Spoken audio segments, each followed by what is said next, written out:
Bonjour tout le monde. Je trouvais à propos de faire un petit bulletin sur la santé mentale.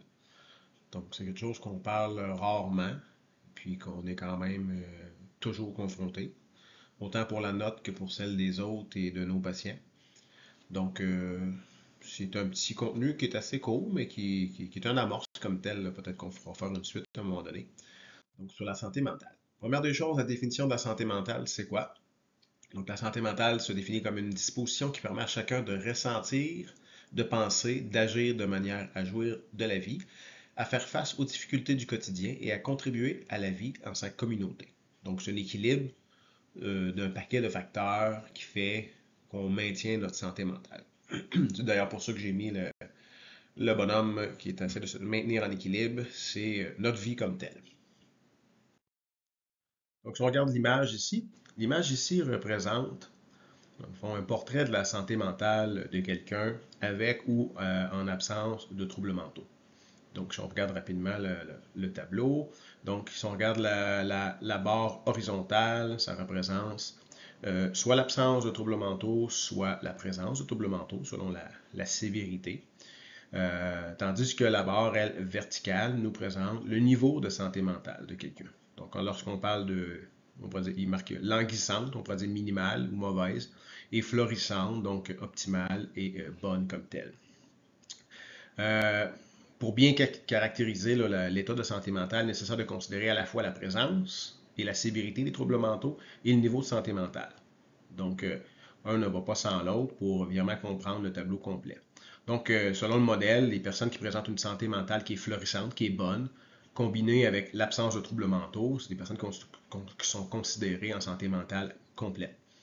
La présence de troubles mentaux, qui sont diagnostiqués par exemple, peut être compatible avec divers degrés de santé mentale. Donc, la personne peut présenter des troubles mentaux, mais elle est aussi dans une santé mentale qui est optimale et florissante, ou à l'inverse, qui peut être très, très minimale et très, très languissante.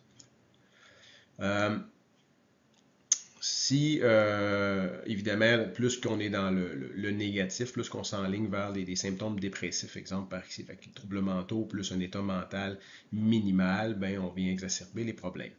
La personne qui a une santé mentale qui est florissante, donc qui est optimale, ben, souvent c'est une personne qualifiée avec un haut niveau de bien-être émotionnel, un haut niveau de sa fonction psychologique, une direction dans sa vie, un sentiment d'accomplissement, un sens, une édification, un sentiment de contrôle sur les conditions de la vie, un haut niveau aussi de fonctionnement social. Donc, au niveau des interactions, des sentiments d'appartenance à la communauté, au travail, des trucs comme ça. Donc, une personne qui représente là, une santé mentale qui est florissante, qui est optimale, ben, c'est des personnes en règle générale qui vont bien, donc qui vont bien travailler, qui auront moins de maladies physiques chroniques. C'est prouvé que l'état mental vient affecter le corps. Donc, des personnes avec des états mentaux très perturbés, ou ne serait-ce juste dans l'anxiété, des trucs comme ça, développent des maladies physiques plus tard. Euh, à l'inverse, une personne qui a la santé mentale qui est plutôt minimale, ben, c'est une personne qui va avoir un faible niveau de bien-être émotionnel, psychologique et social. Euh, c'est pas dit qu'elle va être automatiquement dépressive, c'est pas ça. Mais les répercussions d'une santé mentale qui est minimale au niveau individuel là, peut être semblable à quelqu'un qui a des troubles mentaux, par exemple, comme des problèmes affectifs, va se sentir l'ennui, le vide, ou des problèmes cognitifs, difficulté à résoudre des problèmes, à se concentrer, ou encore des problèmes de santé, là, donc utilisation fréquente du service de santé, parce que difficulté à accomplir son travail, difficulté à fonctionner. Donc, si on regarde un petit peu, c'est quoi la définition là, de problème de santé mentale, on a vu c'était quoi un peu la santé comme telle. Si on regarde au niveau des problèmes, donc des problèmes de santé mentale peuvent survenir chez des personnes qui subissent des pertes importantes ou qui vivent des événements traumatisants. Ces événements-là, ces situations-là vont souvent engendrer des perturbations mentales, émotionnelles ou comportementales euh, qui vont venir perturber leur vie. Euh, Ces perturbations-là qui viennent interférer, dans le fond, dans le fonctionnement habituel de la personne, puis ils vont apporter des signes et symptômes qui pourraient même s'apparenter parfois à des troubles mentaux, là, tout dépendant de l'exposition de ce qu'ils ont vécu. Ce qu'il faut nuancer ici, c'est un événement traumatisant ou important. Il faut se mettre au niveau de la personne. Donc, à notre niveau, à nous d'adultes, par exemple, on peut trouver ça très bénin qu'un chien nous court après. Mais un enfant de 5 ans, 3 ans qui se fait courir par un gros chien qui jappe, pour lui peut être extrêmement traumatisant. Et, exemple, il y a eu un sentiment qui était pour mourir, et puis il est resté marqué avec ça. Et puis cet événement-là le suit toute sa vie, donc développe autre chose. Donc, il faut essayer vraiment de se mettre au niveau, là, et non de toujours mettre ça à notre niveau à nous. C'est très, très différent. Donc, il faut garder vraiment une ouverture très large. On regarde au niveau des troubles mentaux. Donc, les troubles mentaux, l'Organisation mondiale de la santé définit les troubles mentaux comme une affection clinique significative qui se caractérisant par un changement de mode de pensée, de l'humeur ou du comportement associé à une détresse psychique et ou à une altération des fonctions mentales. Les troubles mentaux sont définis comme étant une affection clinique significative qui se caractérise par le changement du mode de pensée, de l'humeur et du comportement associé à une détresse psychique ou altération des fonctions mentales. Donc, ça vient vraiment affecter la personne dans son quotidien. Donc, on pourrait prendre par exemple troubles de l'humeur, des dépressions majeures, des bipolaires, des schizophrénie, des troubles anxieux, troubles de personnalité, troubles de l'alimentation, troubles du jeu, consommation problématique de substances et ainsi de suite. Maintenant, si on regarde au niveau de la collecte d'informations, donc ce qui est notre travail lorsqu'on intervient. Donc, la collecte d'informations, elle est capitale. Elle est vraiment capitale. Je pense qu'elle est plus capitale qu'on peut le penser de ce qu'on va recueillir sur le terrain. Donc, c'est vraiment important d'aller chercher les détails, d'aller discuter avec les témoins, d'observer l'environnement, d'observer l'état mental de la personne, l'état physique, l'endroit où elle vit, puis de vraiment faire une rédaction très complète, puis d'amener tous les détails. OK? Par exemple, vous arrivez sur place, le patient est en crise intense, plus. Il y a de la violence verbale envers les gens qui sont autour. Vous vous informez, vous vous rendez compte qu'ils subissent ça quotidiennement. Et par exemple, dans l'environnement, il y a beaucoup. L'environnement est brisé par les actes de violence aussi du patient. Lorsque le patient rencontre le médecin, vous n'avez pas inscrit, exemple, ces détails-là n'ont pas été donnés, le patient est calme et coopératif et il dit qu'il s'est choqué et que là, tout est correct. Ben, le médecin ne peut pas deviner, donc le patient va être tout simplement reconduit chez lui et libéré de pouvoir quitter. Donc, on n'a pas l'ensemble de l'information. Donc, c'est vraiment capital d'aller chercher toutes les informations qu'on a et puis de vraiment les transférer rendu exemple à l'infirmière et de bien les détailler au niveau de la rédaction comme telle. On a aussi l'acronyme, là, le COQ, le COQ, donc pour valider dans le fond s'il y a des idées noires, des idées suicidaires. Donc le comment, c'était quoi le plan, le où, à quel endroit, et le quand ça voulait être fait, par exemple. Donc c'est important d'aller valider ces questions-là pour valider la gravité, dans le fond, les intentions du patient dans son état de détresse, par exemple. Donc, une bonne collecte de données, c'est important, mais aussi l'approche. L'approche va tout changer. Okay? Donc, le TA qui va établir un bon climat de confiance, donc la bonne approche va créer les bons résultats. Un climat sécurisant, un climat d'écoute, de respect, de non-jugement, d'empathie, qui va être patient, va changer la donne sur le continuum de soins et les informations que vous allez aller chercher. Donc, j'ai mis ici, c'est de l'information sur Santé Canada, dans le fond, qui ont sorti sur un petit sondage, un sondage qui a été fait auprès des patients, okay, du côté de la personne qui consulte. C'est pas dit dans nos services à nous, là, ça peut être à l'urgence, mais je trouve que ça donnait quand même une belle image.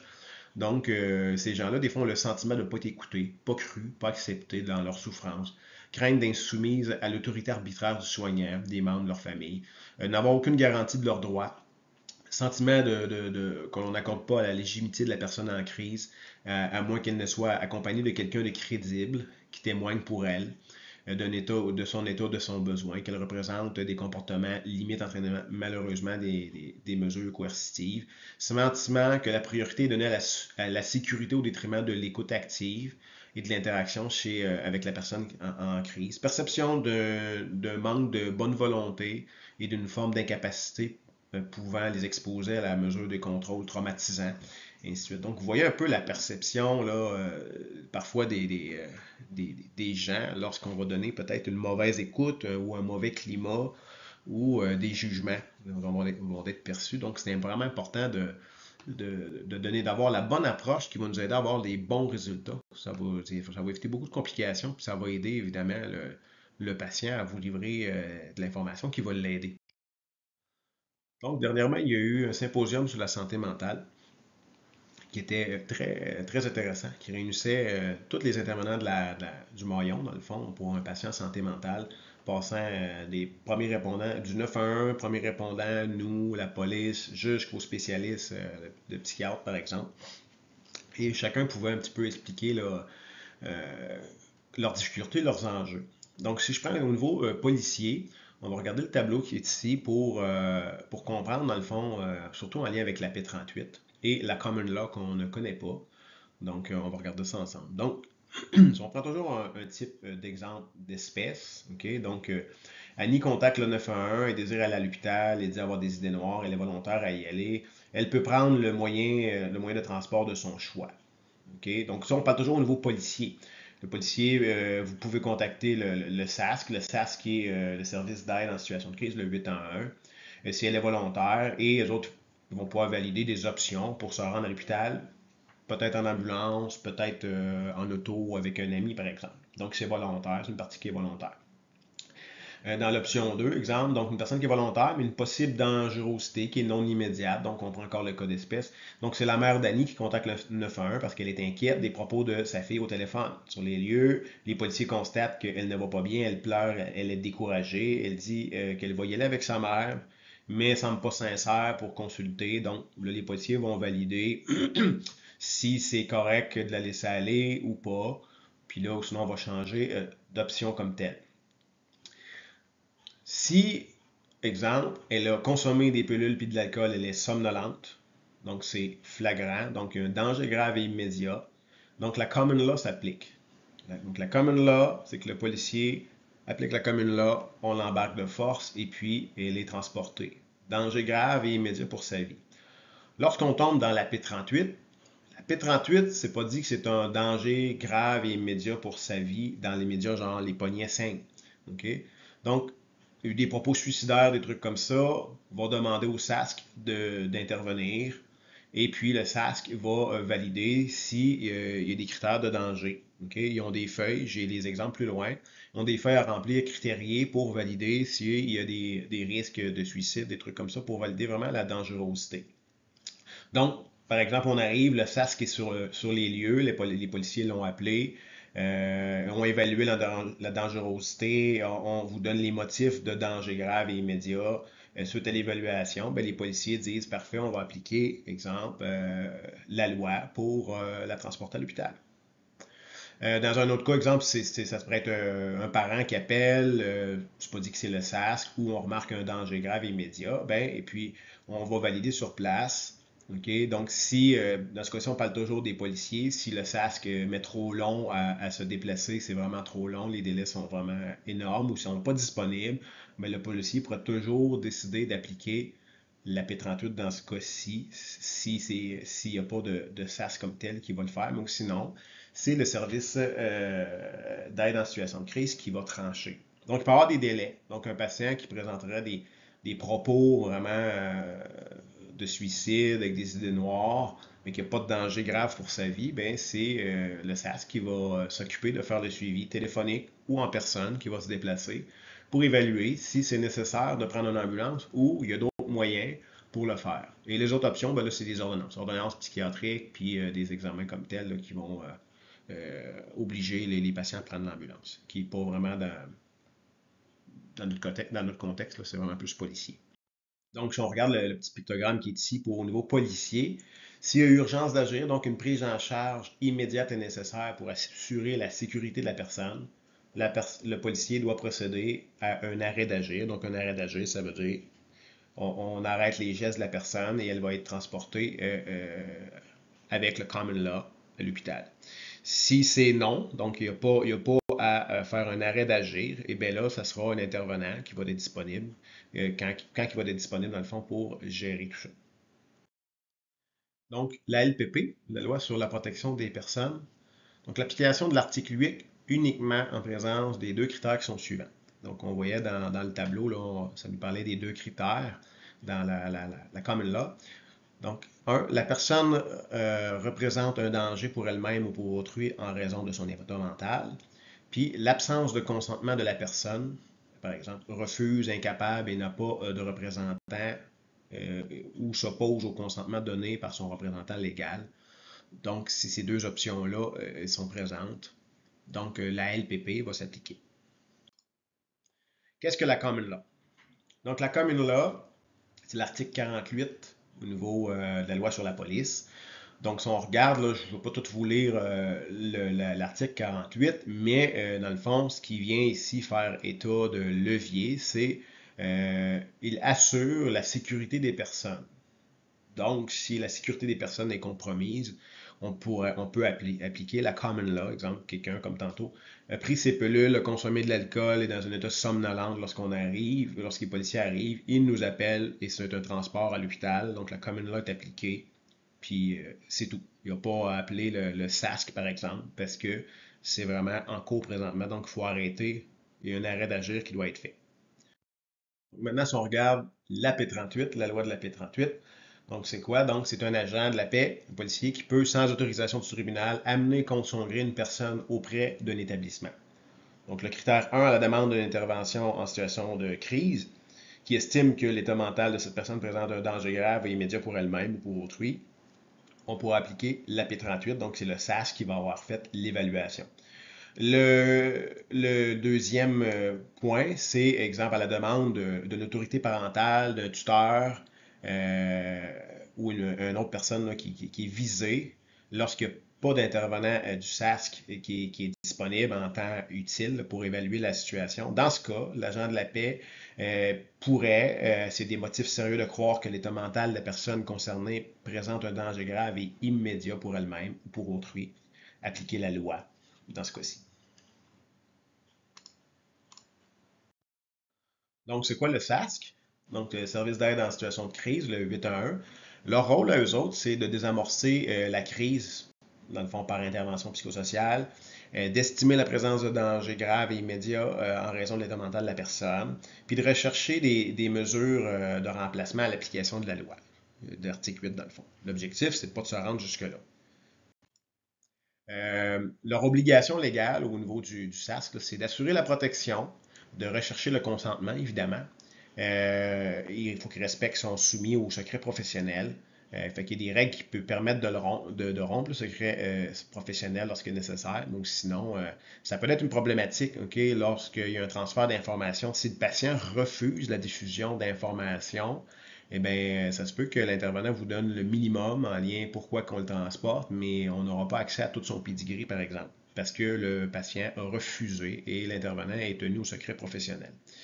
Donc, ça peut être possible. Il se doit de respecter les droits et lui recherche des mesures alternatives à l'application de l'article 8. Donc, et lui va chercher un transport volontaire pour le centre hospitalier, va contacter des intervenants qui sont 24/7 là, dans les milieux, va mobiliser le réseau socio-familial, des hébergements de crise. Donc, va chercher des alternatives qui sont meilleures que toujours aboutir à l'urgence avec le patient, lorsque ce n'est pas nécessaire. Donc, au niveau du SASC, d'Info Social, pour 2023, là, ils ont traité 61 326 appels. Okay? Donc, là-dessus, là, 15 000 sont faits par des lignes partenaires, ce qui veut dire des policiers, donc des gens sur le terrain. Là-dessus, on fait plus que 2000 sorties terrain. Donc, c'est environ 5% là, qui vont être déployés sur le terrain lorsque nécessaire. Il y a des gens de garde 24/7 dans le fond. Là. Donc, si c'est nécessaire, ils sont déployés pour venir directement sur le terrain. Par contre, ça prend des motifs là, de demande pour la sortie terrain. Donc, ça prend une crise psychosociale, là, que, exemple, l'intensité reste élevée. Aussi, dans le but aussi d'éviter une hospitalisation. et ou pour estimer, dans le fond, s'il y a présence de danger grave et immédiat, dans le fond, là, si ça s'enligne vers une P38, par exemple. Euh, donc, vraiment, là, c'est plusieurs enjeux comme ça qui doivent être validés.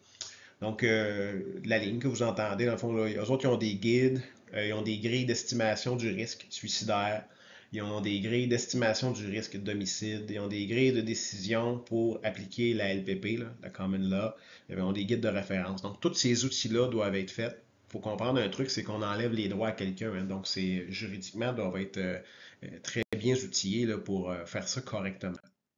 Donc, voici des grilles, par exemple, là, estimation du risque d'homicide, planification en lien avec le suicide. Donc, ces grilles-là doivent être remplies et vont donner de l'information puis du poids pour pouvoir valider s'il y a un danger qui est réel, y a un danger qui est appréhendé concernant une personne qui est visée, est-ce que l'état mental est touché, est-ce qu'il y a une nécessité de garder, d'avoir une garde à vue, bon, est-ce que le danger est actuel. Même chose ici, là, au niveau des grilles comme tel, pour appliquer la LPP, ben, doivent être cochés dans le fond pour donner vraiment un poids. Et puis, c'est légal aussi comme tel. Et eux, lorsqu'ils interviennent là, sur le terrain où il y a un transport, ils font toujours un suivi au CH que vous allez. Okay. Je pas dit que ça se rend toujours à la bonne place, mais ce qu'ils nous ont expliqué, c'est qu'ils font toujours un suivi au CH que vous allez pour transmettre l'information. Donc, en espérant que ça vous a aidé pour travailler avec ce type de clientèle-là qui est quand même régulier. Donc, plusieurs références ici là, pour si jamais ça vous intéresse. Merci.